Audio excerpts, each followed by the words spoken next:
किसान भाइयों नमस्कार। आज राजस्थान में एक किसान ने हमको जीवामृत का बना करके ड्रम भेजा कि सर मैंने खेजड़ी के पेड़ के नीचे से मिट्टी लेकर के जीवामृत बनाया है और देखिए ऐसा हो गया है। हर रोज़ 2-4-6 किसान, जब मैं कहता हूँ जंगल चले जाओ, जंगल से मिट्टी ले आओ, तो कहते साहब मेरे गांव में एक पीपल का पेड़ है, वहाँ से ले लूँ। तो मैं कहता हूँ कि पीपल का पेड़ कैसी जगह है, गांव के बाहर है साहब, कोई आता जाता नहीं है, तो मिट्टी वहाँ से ला करके बनाते हैं। अब मैं क्या करूँ, मेरे यहाँ चूँकि बहुत लोग नहीं आ सकते, यहाँ पर बहुत दूर हैं, जो 1000-2000 किलोमीटर दूर है, उसको मैं कैसे कह दूँ झांसी आ जाओ। फिर भी बहुत सारे लोग यहाँ से आते हैं, जीवामृत ले जाते हैं। तो जीवामृत के बारे में जो मैं बताता हूँ, देखिए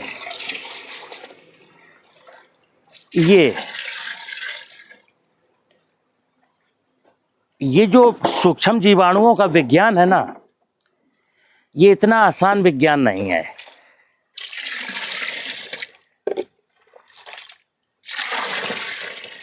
सूक्ष्म जीवाणुओं का जो विज्ञान है वो बहुत बड़ा विज्ञान है, और ये विज्ञान अगर किसी को समझ में आ जाए तो खेती में फिर बहुत आनंद है। मैं कई बार बोलता हूँ, स्थूल जगत की माया से सूक्ष्म जगत की माया बहुत बहुत विशाल है, बहुत ताकतवर, बहुत पावरफुल है सूक्ष्म जगत की माया। और कितनी पावरफुल है, ऐसे अंदाज़ा लगाइए कि मेरे शरीर में एक चेतना है जिसकी वजह से मैं जिंदा हूँ, जिसको प्राणवायु कहते हैं, प्राण ऊर्जा कहते हैं। इतना बड़ा शरीर है मेरा, 5 फुट 10 इंच का, और 90 किलो वजन है। इसकी क्या वैल्यू है? अगर वो प्राण चेतना सूक्ष्म अंश निकल जाए ना, तो इसकी क्या औकात है, इसकी कोई वैल्यू नहीं है। ठीक इसी प्रकार इस जमीन से प्राण चेतना निकल जाए तो जमीन तो मेरे पास 10 एकड़ है, वैल्यू क्या है? प्राण चेतना निकल गई या आपने मार डाली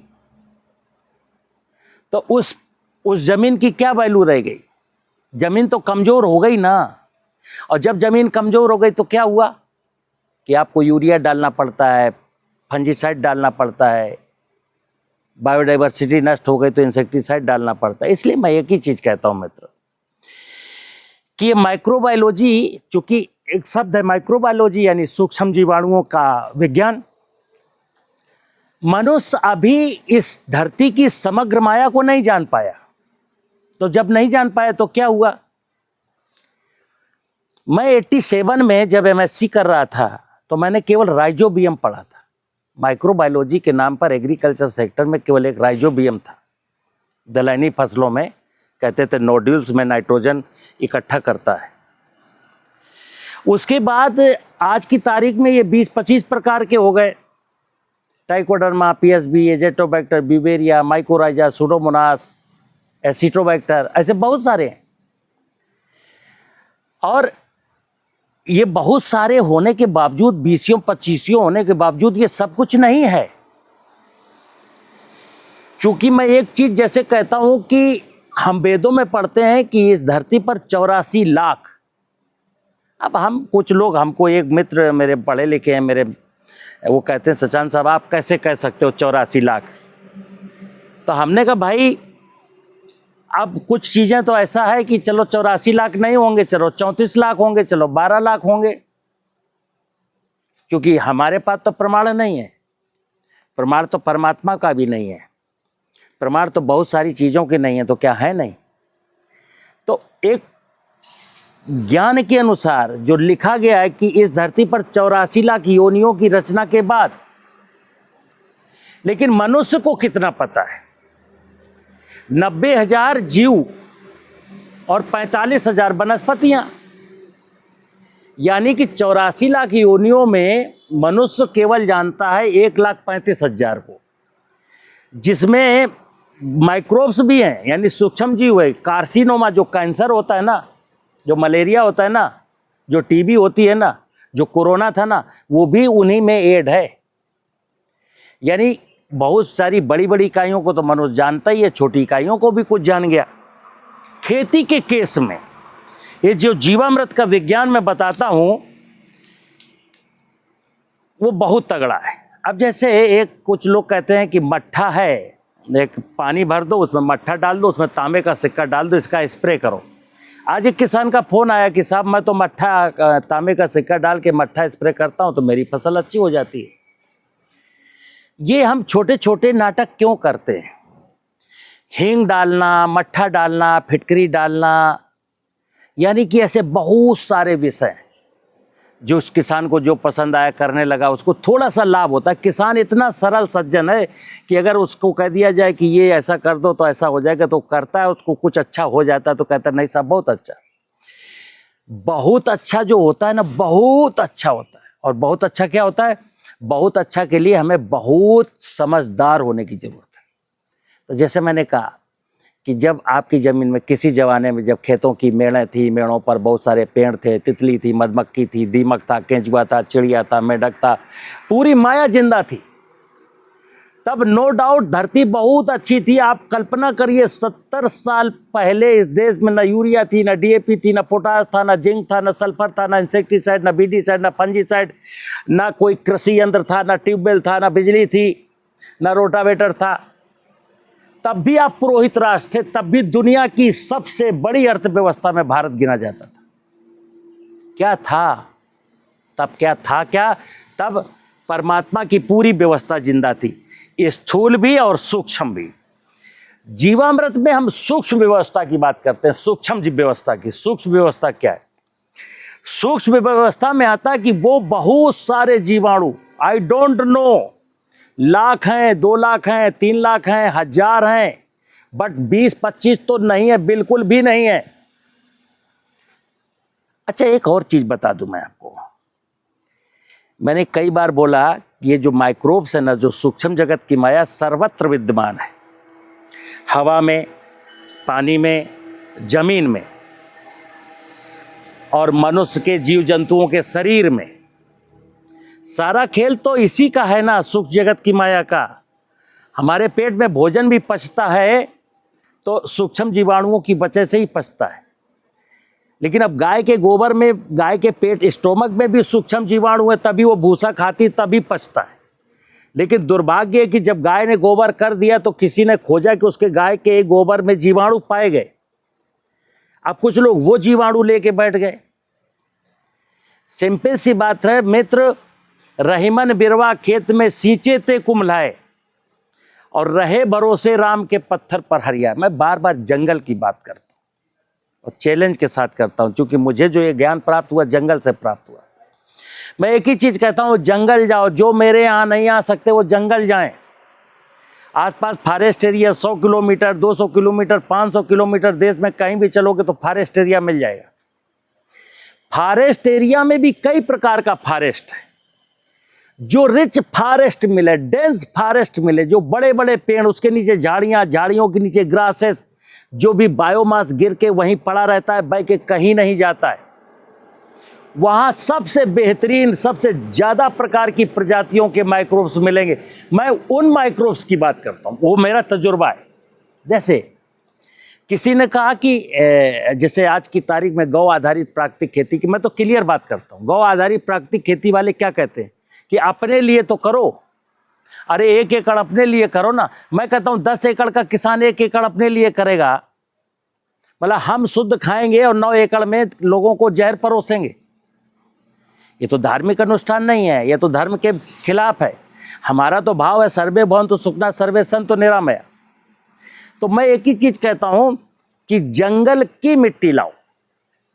अब जितना अच्छा फॉरेस्ट होगा, जितनी अच्छी मिट्टी मिल जाएगी, उतने नंबर ऑफ जीवाणु ज्यादा होंगे और उनकी स्पीसीज बहुत ज्यादा होंगी। तो मेरा जो तजुर्बा, ये जीवामृत अगर मैं डाल देता हूं, मैं, बहुत सारे लाखों किसान हैं, इस जीवामृत को आप किसी भी फसल में, जैसे वेजिटेबल की बात करते हैं, फ्रूट्स की बात करते हैं, कुछ किसान कहते हैं निमेटोड्स की साहब बहुत भयानक समस्या है, तो निमेटोड की समस्या का समाधान है ये जीवामृत।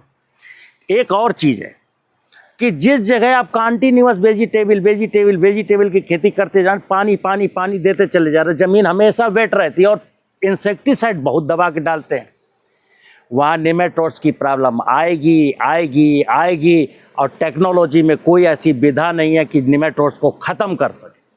लेकिन मैंने बोला कि ज़मीन को थोड़ा सा रेस्ट दो, पानी मत भरो, नमी बनी रहे, ठीक बात है, और इंसेक्ट पेस्टिसाइड मत डालो, ये जीवामृत डालिए, नेमेटोड्स की समस्या बिल्कुल समाप्त। मैं कहता हूँ वेजिटेबल में जो किसान 40, 50, 60, 70 हज़ार रुपए का ये पेस्टिसाइड डालता है, ये जीवामृत अगर किसी भी फसल की बुआई के पहले एक बार अच्छे से डाल देता है, अच्छा जीवामृत बना के, अच्छे जंगल की मिट्टी से बना हुआ जीवामृत, या मेरा वाला ले जाया गया जीवामृत का कल्चर, आप टमाटर, मिर्चा, बैंगन, भिंडी कुछ भी लगाएं, आपको पता है कि इस फसल में हमको 50,000 की दवा डालनी पड़ती है। आप ये वाला जीवामृत जब ये ऐसा बन जाता है, और 20 लीटर जीवामृत अगर 1 एकड़ ज़मीन में टमाटर की, मिर्चा की, बैंगन की, जिसमें बहुत ज़्यादा पेस्टिसाइड डालना पड़ता है, 1 महीना पहले अगर खेत में नमी है और ये जीवामृत आप डाल देते हो, तो मैं गारंटी के साथ कहता हूँ उस किसान की फसल में सॉइल बोर्न भूमि जनित बीमारी बिल्कुल नहीं लगेगी। देश में बहुत सारा दलहनी का एरिया था, दलहनी फसलों में विल्ट लगा, विल्ट के कारण लोग दलहन का एरिया कम करते चले गए, और विल्ट का किसी के पास कोई समाधान नहीं है, कोई समाधान नहीं मिला किसान को, तभी किसानों ने पल्सेस को छोड़ दिया।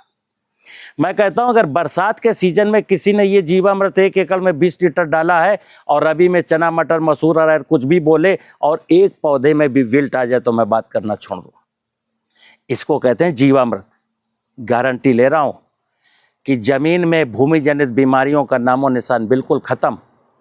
डीएपी, पोटास, सल्फर, जिंक सबका काम खत्म। मैं एक चीज कहता हूं, यूरिया नत्रजन जो है ना, नत्रजन को बाइंड करने की कैपेसिटी केवल ऑर्गेनिक मैटर में। ऑर्गेनिक मैटर में जब तक ऑर्गेनिक मैटर के पास जितना भी नाइट्रोजन है ना, वो सुरक्षित है। और ऑर्गेनिक मैटर के बाद ऑर्गेनिक कार्बन, उसमें जीवाणु काम करते हैं। ऑर्गेनिक मैटर में जीवाणु काम करते हैं, जैसे ही जीवाणु उसमें फंक्शन करते हैं, जीव द्रव्य निकलता है, तब वो नाइट्रोजन फॉर्म में जो होती आती है वो प्लांट ले लेता है।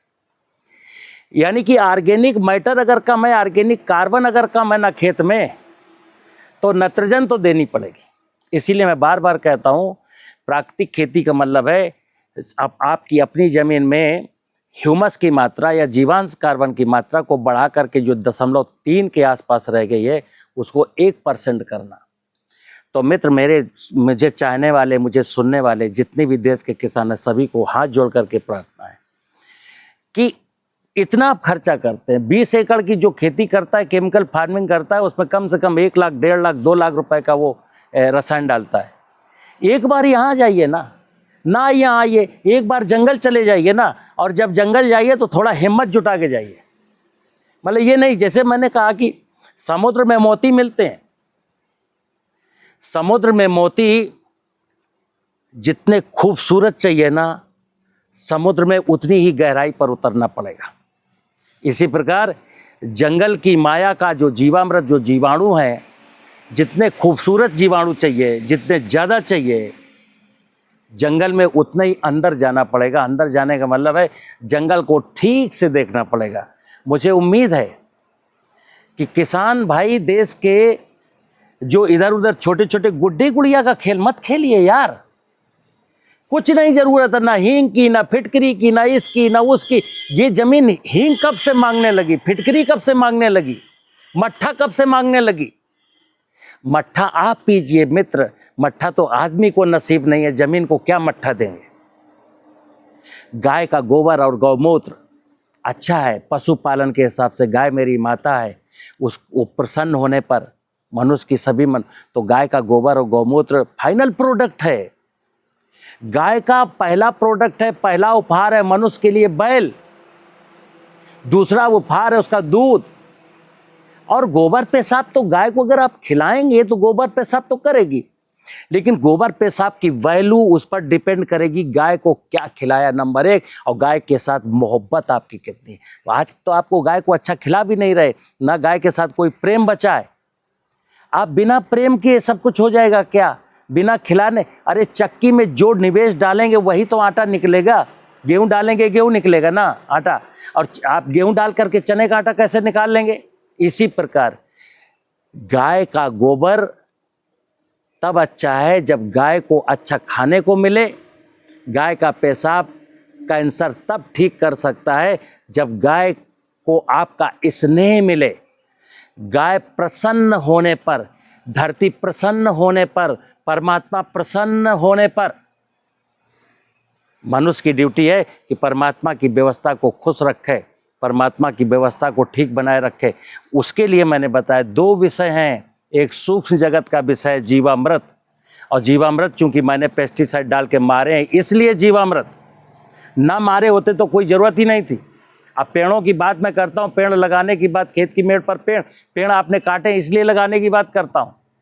मेरे फोर फादरों ने प्रकृति को ठीक से समझा था, परमात्मा की व्यवस्था को ठीक से समझा था, तो ऐसी कोई ज़रूरत नहीं थी। मुझे उम्मीद है आपको मेरी बात समझ में आई होगी। नमस्कार।